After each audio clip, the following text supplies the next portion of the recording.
우리에게 주신 오늘 말씀 함께 읽도록 하겠습니다. 다 같이 자리에 일어나셔서 요한복음 2장 1절에서 11절 말씀을 함께 읽도록 하겠습니다. 다 자리에서 일어나서 요한복음 2장 1절부터 11절의 말씀을 제가 한 절, 여러분들이 한 절, 마지막 절은 함께 읽도록 하겠습니다. 요한복음 2장 1절에서 11절 말씀입니다. 제가 먼저 읽도록 하겠습니다. 사흘째 되던 날 갈릴리 가나에 혼례가 있어 예수님 어머니도 거기에 계시고 포도주가 떨어진지라 예수의 어머니가 예수에게 이르되 저들에게 포도주가 없다 하니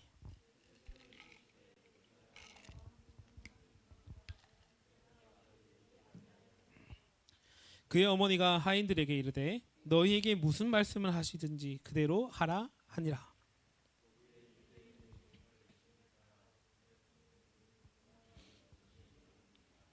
예수께서 그들에게 이르시되 항아리에 물을 채우라 하신즉 아기까지 채우니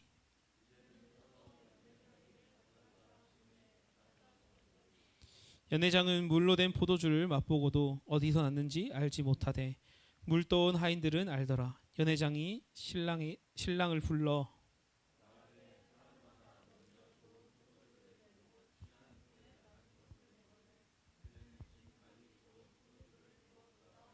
같이 읽겠습니다. 예수께서 이 표적을 갈릴리 가나에서 행하여 그의 영광을 나타내심에 제자들이 그를 믿으니라. 아멘. 자리에 앉도록 하겠습니다. 숨을 조금 쉴게요. 오늘 한 번도 안 쉬었던 것 같아서 물도 한 번 마시고.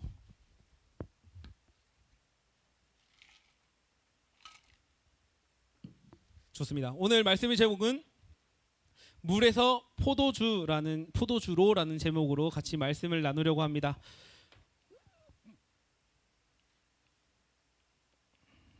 자, 혹시 여러분 스파이더맨 본 적 있나요? 스파이더맨 영화를 본 적 있나요? 스파이더맨 노웨이 홈 최근에 개봉한 영화입니다. 노웨이 홈. 이 영화는 이 시작 전에 있던 그 파프르 홈의 주인공 피터의 인생 최악의 위기를 맞이한 후에 이야기가 나옵니다. 짠. 자, 피터는 자기의 정체가 이제 전 세계에 까발려지게 됩니다. 파프르 홈에서 피터의 정체가 이렇게 까발려요. 이 사람이 스파이더맨이다라는 그의 전광판을 통해서 뉴스를 통해서 오픈이 됩니다. 그래서 학교도 못 가고 친구들에게까지 피해가 가게 됩니다. 피터는 이 상황을 회복하기 위해서 어떻게든 해결하기 위해서 마법사인 닥터 스트레인지에게 가서 마법을 부탁합니다. 그런데 이 마법을 진행하는 과정 가운데 또 일이 꼬이게 됩니다. 일이 꼬이면서 다른 차원에 있는 빌런들까지 소환하게 됩니다. 자, 이런 5명의 빌런이 소환됩니다. 그야말로 이 피터는 멘붕의 상태에 오게 됩니다. 그래서 이 다음 작품이 노웨이 홈, 집으로 돌아갈 길이 안 보인다라는 이런 상황의 영화가 개봉하게 된 겁니다. 여러분도 노웨이 홈, 답이 없는, 어디로 가야 될지 모르는 이런 멘붕의 상태, 이럴 때가 있지 않나요? 뭐 열심히 준비한 시험을 망쳤을 때, 또 믿었던 친구와 손절했을 때, 괜히 집안의 분위기가 싸해졌을 때, 교회를 다니는데 내 마음이 텅 빈 것 같이 느껴질 때 우리는 노웨이 홈, 답이 없다, 집으로 갈 수 없다, 이런 멘붕의 상태에 취하게 되는 것 같습니다. 오늘 성경에 나오는 이 이야기도 인생이 망하기 직전의 상황이 나오게 됩니다. 그 상황의 배경은 가나 혼인 잔치집이었어요. 당시 유대인들에게 이 결혼식이라는 것은 굉장히 중요한 것이었어요. 근데 거기서도 가장 중요한 포도주가 떨어지게 된 거예요. 주인은 이것에 대해 수치심에 고개를 들지 못하고 잔치집은 초상집이 될 수도 있는 상황이었습니다. 오늘은 이 폭망의 위기에서, 이 폭망의 현장에서 예수님이 어떻게 완벽한 말고 갓벽한 반전을 만드시는지 오늘 함께 살펴보려고 합니다. 오늘 요한복음 2장의 상황은 조용한 시골 마을 갈릴리 가나에서 시작됩니다. 화려한 성전도 아니고 왕궁도 아니었어요. 한 집안의 결혼식이었습니다. 이 결혼식은 유대는 일주일 동안 결혼식이 유지된다고 해요. 그래서 이 일주일 동안 유지되는데 요한은 이 상황을 설명하면서 사흘째 되던 날 갈릴리 가나에 혼인잔치가 있어라고 표현하고 있습니다. 이 사흘째라는 단어를 왜 요한이 이야기하냐면 요한복음 1장부터 쭉쭉 내려오다 보면 1장의 다음 날이라는 단어가 반복돼서 나오고 있어요. 이 흐름이 중요하다는 거예요. 이 다음 날이라는 게 왜 중요하냐면 이 혼인 잔치의 날이 일곱째 날이 된 거예요. 요한복음을 시작하고 일곱째 날이 된 거예요. 이 일곱째 날, 한 주의 마지막 날에 일어난 사건이라고 이 사흘째라고 기록하면서 강조하고 있는 거예요. 여러분 성경에서 일곱째 날이 어떤 날일까요? 제가 적어놨죠. 친절하게. 창조가 완성된 날이 일곱째 날이었어요. 일곱째 날, 창조가 완성된 날, 하나님의 일하심이 결과가 분명하게 보이는 날이 일곱째 날이라는 거예요. 그날, 일곱째 날, 그날 예수님은 첫 표적을 보여주십니다. 혹시 여러분 결혼식장을 가본 적 있나요? 여러분들은 결혼식장 잘 안 가려나? 가본 적 있어요? 결혼식장? 네, 아무도 나에게 대답하지 않아. 결혼식장 가본 적 있어요? 여기는 결혼식장 가본 친구들 없구나. 있어요? 결혼식장 가본 적? 네? 네, 있어요. 저기 뒤에는 없어요? 네? 안 가봤어요? 저기 양털 있는 친구 마스크? 안 가봤어요? 꼭 가봤으면 좋겠어요. 되게 좋거든요. 자, 결혼식장을 가면은 그곳에는 기쁨이 가득한 곳이에요. 왜냐하면 한 부부가 생기는 날이고 축복하는 날이기 때문이에요. 오늘 나오는 이 혼인 잔치 또한 기쁨이 가득한 날이었어요. 그런데 아까 말한 한 문제가 생깁니다. 바로 포도주가 떨어지는 사건이었습니다. 우리가 봤을 때 포도주가 떨어진 게 뭔 대수라고, 물 마시면 되지, 포도주가 뭐라고 이렇게 생각할 수 있지만 그 당시 포도주가 떨어진 것은 여기 적힌 것처럼 가문의 수치 같은 거였어요. 결혼식이 그냥 손님을 부른 게 아니라 그 마을의 잔치였고 그들과 함께하는 시간이었기 때문에 이 포도주, 이 주인공이 제공해야 될 음료가 없다는 것은 부끄러운 일이었고 수치스러운 일이었어요. 막 저기서는 결혼식을 해서 웃음소리가 들리지만 이 한쪽 주방에서는 포도주가 없다는 것을 알고 공기가 싸해졌을 거예요. 아, 큰일 났다. 이 결혼식을 망치게 되겠구나. 이제는 어떻게 해야 될까? 괜히 불안하고 떨었을 거예요. 그런데 이 위기를 가장 먼저 알아채린 사람이 바로 어머니 마리아였다고 해요. 이 어머니 마리아는 예수님께 이렇게 말합니다. 저들에게 포도주가 없다. 어떤 이 말에는 예수님께 포도주를 주세요도 없었고 포도주를 가져와라도 없었고 도와달라는 말도 없었어요. 그냥 현실적으로 저들에게 포도주가 없다. 여러분 친구한테 도움을 구할 때 어떻게 도움을 구하나요? 나에게 지우개가 없다 이렇게 구하나요? 나에게 펜이 없다 이렇게 구하진 않잖아요. 근데 예수님의 어머니는 예수님에게 저들에게 포도주가 없다 이 한마디로 딱 끝내세요. 근데 더 재밌는 건 예수님의 대답이에요. 예수님의 대답을 보면 짠, 여자여 나와 무슨 상관이 있나이까? 내 때가 아직 이르지 아니하였나이다. 포도주가 없다, 여자여 무슨 말이야? 포도주가 없다, 여자여 나와 상관이 없다 무슨 말이야? 친구한테 야 나 볼펜도 알지? 내가 볼펜이 없다 이렇게 했는데 그여 나와 상관이 이게 무슨 말이야? 전혀 상관이 없고 대답이 없는 말인데 예수님은 여자여 나와 무슨 상관입니까? 라고 얘기를 해요. 더 웃긴 거는 예수님의 어머니 마리아라는 거예요. 예수님의 어머니 마리아한테 여러분 집에서 엄마가 학주라 할게요. 학주야 오늘 밥할 때 두부가 필요하니까 두부 좀 사올래? 여자여 나와 무슨 이거는 웃긴 거잖아요. 그런데 이거를 이제 원어로 조금 보게 되면 이 여자여라는 말은 버릇없는 말이 아니라 예수님과 이제 어머니의 관계가 아니라 이제 하나님과의 하나님과 마리아와의 관계를 표현하기 위해서 이 여자여라는 이 관계를 나타내기 위해 쓰인 단어라고 해요. 그래서 예수님은 이제 어머니와 아들과의 관계가 아니라 인간과 하나님의 관계 속에서 여자여라고 부른 거기 때문에 이것은 버릇없는 표현. 근데 집에 가서 여자여 이러면 안 돼요, 여러분. 엄마한테 여자여. 두부가 무슨 상관 이러면 안 돼요. 이거는 이때는 버릇없는 거예요. 예수님이 아니기 때문에. 자, 하나님 그러면서 내 때가 이르지 아니하였다라고 얘기해요. 내 때가. 이 중요합니다. 이 내 때. 하나님이 말씀하신 이 때, 요한복음에서 이 때는 언제나 십자가와 부활의 영광을 가리키는 단어라고 해요. 이 내 때는 예수님의 능력과 영광 이것을 나타내는 때라는 표현으로 쓰고 있는 거예요. 예수님의 이 능력과 예수님의 이 때는 세상이 기대하는 것처럼 화려한 기적에서 완성되는 것이 아니라고 보여주고 있는 거예요. 예수님의 진짜 영광은 막 박수 받고 대단하다 이런 것이 아니라 여기서 말한 것처럼 십자가에서 나타나는 것이라고, 십자가에서 완성되는 것이라고 말하고 있는 거예요. 그렇다면 질문이 생깁니다. 이렇게 어머니가 포도주가 없다 이렇게 얘기했는데 예수님이 그래 여자야 내가 무슨 상관이니까 끝냈을까요?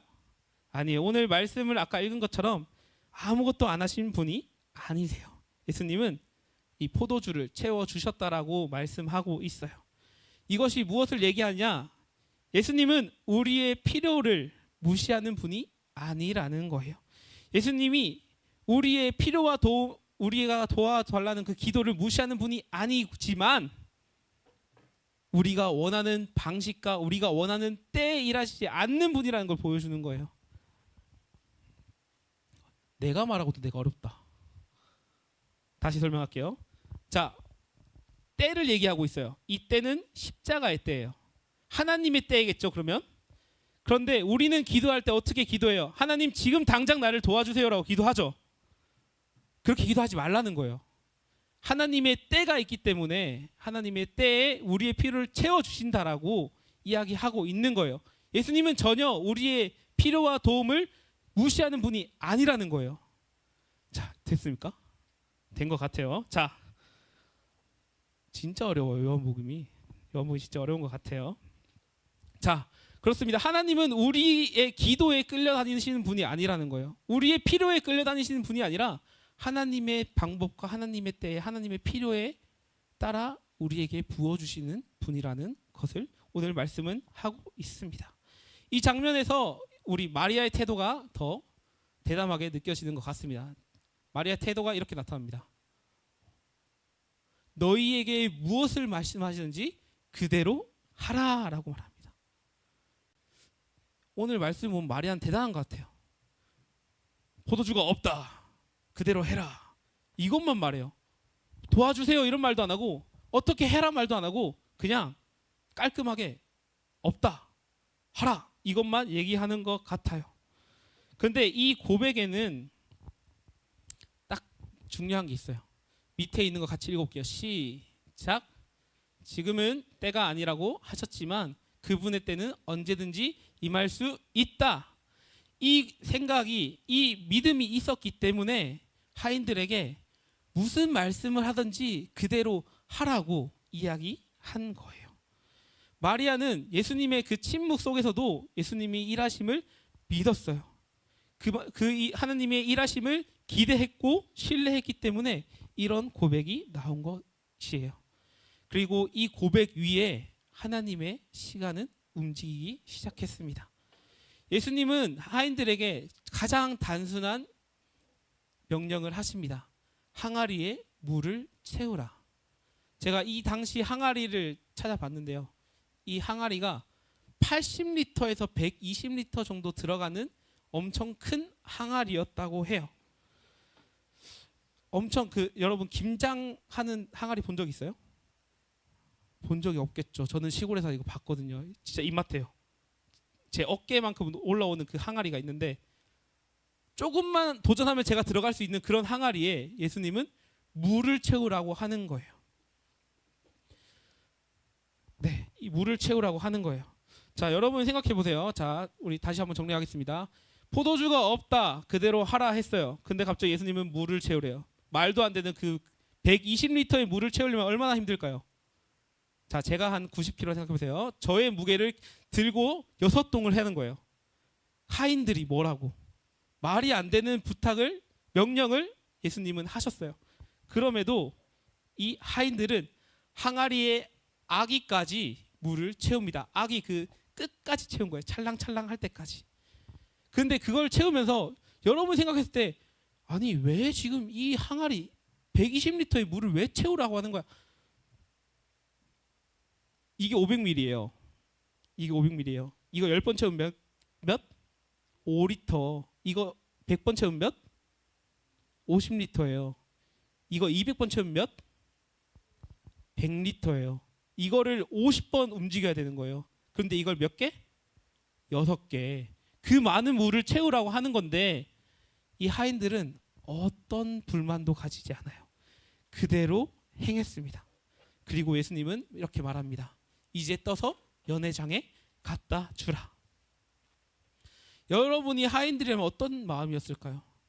자, 지금 포도주가 없어서 주인은 전전긍긍하고 있어요. 불안해하고 있어요. 그런데 예수님은 하인들한테 저 물을 떠서 갖다 주래요. 포도주로 변한 물이 아니라 그냥 저기 항아리에 있는 물을 떠다 갖다 주래요. 그게 어떻게 될지 모르는데 하인들에게 그냥 저기 있는 물 떠서 갖다 줘 라고 얘기를 하는 거예요. 제가 하인들이라면 두려웠을 것 같아요. 어떻게 보면은 그 하인이 잘릴 수도 있는 거예요. 혹은 그 하인이 죽을 수도 있는 거예요. 주인을 무시하는 행위잖아요. 주인은 포도주를 가져와 이랬는데 물 떠서 포도주입니다. 물입니다. 이것도 웃기잖아요. 분명히 불안해하고 떨렸을 것 같아요. 그런데 하인들은 예수님 말에 순종하고 그 물을 떠다 줍니다. 그 순간 아무도 보지 못한 사이에 큰 변화가 일어났습니다. 물이 포도주로 변했습니다. 그것이 연회장이 놀랄 만큼 좋은 포도주라고 이야기하고 있어요. 오늘 말씀은. 그 어떤 사람도 이 포도주가 어디서 왔는지 몰랐어요. 그 어떤 사람도 이 포도주가 어떤 것인지 몰랐어요. 그 돌 항아리에서 떠온 물인 것도 몰랐어요. 그런데 이것을 갖다 준 하인들은 알고 있었겠죠. 이것은 예수님이 이렇게 일하심을 보여주는 일인 것 같아요. 세상은 하나님의 일하심을 모를지라도 하나님의 말씀에 순종한 사람들은 하나님의 일을 경험하고 알 수 있다는 거예요. 여러분, 가나 혼인 잔치에서 나온 이 포도주는 이제 장차 오실 예수님의 부활을 통해 완성되는 그 하나님의 나라를 미리 맛보는 표적이라고 우리는 할 수 있어요. 혹시 여러분의 인생이 이렇게 맹물과 같은 삶을 살고 있나요? 정말 의미 없이 흘러가고 어쩌면 오늘과 내일이 똑같고 어쩌면 내일과 어제와 오늘이 똑같고 아무것도 변하지 않고 내 삶은 특별하지 않다라고, 내 삶은 재미없다고, 저기 TV에 나오는 사람들이야 대단한 사람들이지 내 삶은 어쩌면 당장 내일 없어져도 아무도 알지 못하는 그런 무의미한 인생이 아닐까라고 생각하면 안 돼요, 여러분. 벌써 그런 생각하면 안 되는데 혹시 이렇게 맹물 같다고 느끼는 친구들이 있나요? 그런 인생이 예수님이 일하시면 포도주로 변하게 될 것입니다. 이제 요한은 이 사건을 마무리하면서 이렇게 정리합니다. 예수님이 이 표적을 행하여 그의 영광을 나타내심에 제자들이 그를 믿으니라. 이 표적은 방향을 가리키는 표지판입니다. 이 표적은 단순히 그들에게 포도주를 준 것에서 끝나는 것이 아니라 하나님을 믿게 하는 표지판이 되는 일이었습니다. 이 표적은 말합니다. 참된 기쁨은 그런 율법이 아니라 예수님에게서 오고 정결한 물이 아니라 생명의 포도주가 필요하다라고. 그리고 마지막으로 이분이 하나님의 아들이며 하나님이라고 오늘 이 표적은 이야기하고 있다는 거예요. 가나 혼인잔치는 이렇게 끝납니다. 포도주는 넘쳤고 잔치는 계속되었고 제자들은 예수님을 믿게 되었습니다. 사랑하는 여러분, 이 가나 혼인잔치의 이야기는 어쩌면 성경에서는 믿게 되었습니다로 끝나지만 이 신기한 기적은 끝나지 않습니다. 이 이야기가 진짜 하고 싶은 말은 물이 포도주로 변했습니다가 아니라 예수님이 어떤 분이신지, 그분이 언제 어떻게 일하시는지를 보여주는 이야기예요. 예수님은 포도주가 떨어진 뒤에 그 잔치에 참여하신 분이 아니었어요. 이미 그 문제 가운데 계셨고, 사람이 웃고 있을 때도, 그 문제가 터지기 직전에도 이미 그 혼인 잔치에 계셨던 분이었어요. 우리의 인생도 똑같아요.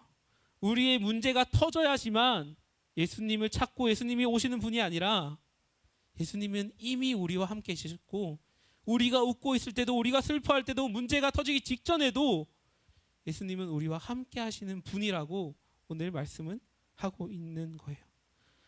오늘 말씀은 분명히 얘기합니다. 예수님은 우리와 함께 하시는 분이라고. 예수님은 갑자기 하늘에서 포도주를 뚝 비처럼 떨어지게 하시는 분이 아니셨어요. 가장 평범하고 귀찮아 보이는 일을 시켰어요. 그 항아리에 물을 채우라. 자, 이거 500ml 10번 하면 5리터, 100번 하면 50리터, 200번 하면 100리터, 100리터를 20번 6항아리 채워야 되니까 계산이 안 되네. 하여튼 많이 해야 돼요. 이 물병을 들고 다니는 것도 어쩌면 그 하인들에게는 가장 힘든 일이었을지 몰라요. 왜냐하면 그 결혼 잔치를 돕고 서비스를 해야 되는 시간이었기 때문이에요. 그런데 예수님은 가장 평범하고 특별한 거 아니었어요. 가장 평범하지만 귀찮아 보이는 일로 그들의 섬김을 이끌어냈습니다. 하인들은 그 말에 순종을 했고, 그 순종의 자리에서 아무도 모르게 물이 포도주로 변했습니다. 예수님은 지금도 우리 삶에 함께 계세요. 그런데 예수님은 우리가 원하는 방식으로, 우리가 정한 시간표대로 움직이는 분은 아니에요. 우리가 채워주세요 하고 기도했을 때 그것을 요술램프 지니처럼 뚝딱 하고 채워주시는 분이 아니라는 거예요. 예수님은 우리에게 오늘 이 하인들에게처럼 말해요. 그 항아리에 물을 채우라. 이 말씀처럼 여러분이 가장 평범하고 어쩌면 귀찮아 보이는 그 순종의 자리로 나아갔으면 좋겠습니다. 그 작은 걸음 하나에, 그 작은 순종 하나에 여러분이 그 물이 포도주로 변하는 기적을 경험하게 될 것입니다. 예수님은 그 순종의 자리 가운데 영광을 드러내시는 분임을 믿으며 오늘도 예수님께 순종하겠다고 결단하는 여러분이 되었으면 좋겠습니다. 우리 이 시간 같이 찬양하고 기도했으면 좋겠는데요. 네. 우리 아까 찬양했던 것 중에 한 사람이라는 찬양 기억하나요? 같이 했던 찬양 한 사람. 우리 가사를 보면 한 사람이면 충분했던 주님, 그 한 사람이 누구냐면 말씀에 순종하는 사람이라고 해요. 그 한 사람이 누구냐면 말씀을 의지하며 주님한테 동참하는 자라고 이야기해요. 그리고 그 사람이 되기를 원한다고 찬양의 가사는 고백하고 있어요. 여러분이 오늘 말씀에 순종했던 그 하인들이 되기를 원해요. 가장 평범하고 가장 귀찮은 일이었어요. 그 물을 채우는 것은. 그런데 그것을 했을 때 그 기적을 맛보고 그 하나님의 일하심을, 그 영광을 경험하게 되었어요. 이 시간 찬양할 때 가사를 생각하면서 오늘 말씀을 기억하면서 같이 찬양하며 나아가도록 하겠습니다. 한 사람이면 충분했던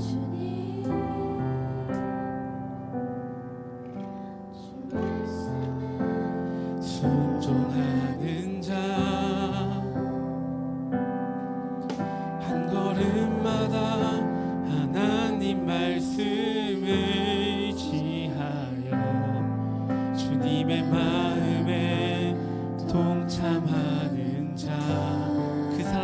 내가 되길 원합니다.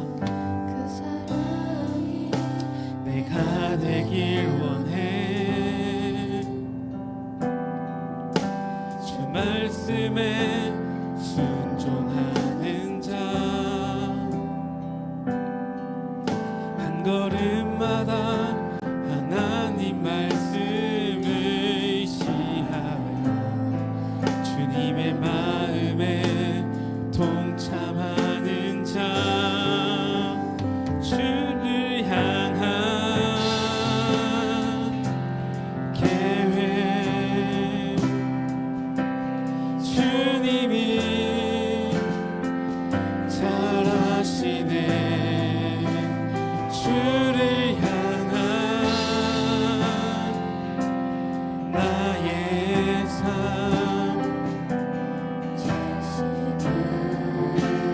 주께 경배해. 뱉은 선하시며 언제나 함께 하시네. 주를 향한 나의 맘, 온 마음 다해 주께 신뢰. 한 사람이면 충분했던 주님, 주 말씀에 순종하는 자, 한 걸음마다 하나님 말씀을 의지하여 주님의 말씀에 동참. 그 사람이 내가 되길 원해. 그 사람이 내가 되길 원해. 주 마음에 순종하는 자, 한 걸음마다 하나님 말씀을 의지하여 주님의 마음에 동참하는 자. 우리 시간 같이 기도했으면 좋겠는데요. 우리 같이 짧게 기도할 건데 딱 한 가지만 두고 기도했으면 좋겠어요. 딱 한 가지. 하나님, 내가 그 하인들의 모습처럼 어쩌면 가장 단순하고 어쩌면 가장 귀찮은 일일지 모르는 그 순종으로 주님께 나아가기 원합니다. 주님께 나오는 그 예배의 자리를 지키는 것, 주님께 기도하는 것, 어쩌면 가장 귀찮은 주님께 큐티하는 것, 그거 내가 이번 주씩 지켜볼게요. 내가 가장 귀찮은 그 순종으로, 그 결단으로 이번 한 주 살아볼게요라고 여러분이 할 수 있는 그 결단을 가지고 이 시간 같이 기도하며 나아가도록 하겠습니다. 사랑의 주님, 우리가 그것을 기도하며 나아갑니다. 가장 귀찮고 가장 평범하고 어쩌면 나에게 가장 어려운 일일지 모르는 그 한 가지의 순종을 주님께 붙들어 들고 나아갑니다. 주님께서 나와 함께하여 주시고 그것을 이루어 나아갈 때 주님의 그 일하심을 경험하며 그 영광의 자리로 나아갈 수 있도록 주여 붙들어주시고 아버지 인도하여 주시옵소서.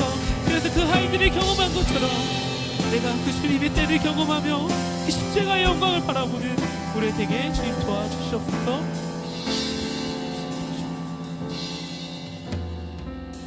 기도하겠습니다. 사랑해 주님, 너무나 감사합니다. 오늘도 우리에게 말씀하시고 또 결단하며 기도할 수 있게 해주심에 너무나 감사합니다.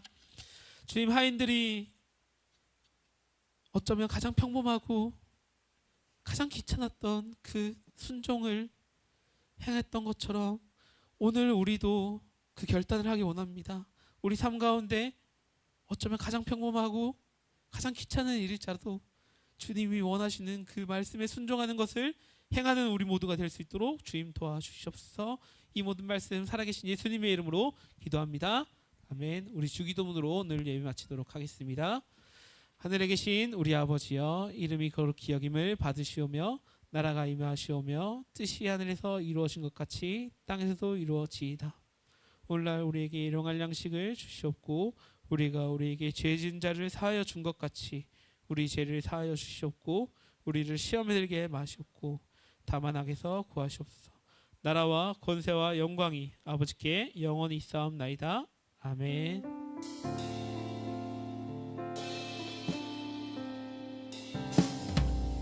자, 반별 모임 하도록 하겠습니다.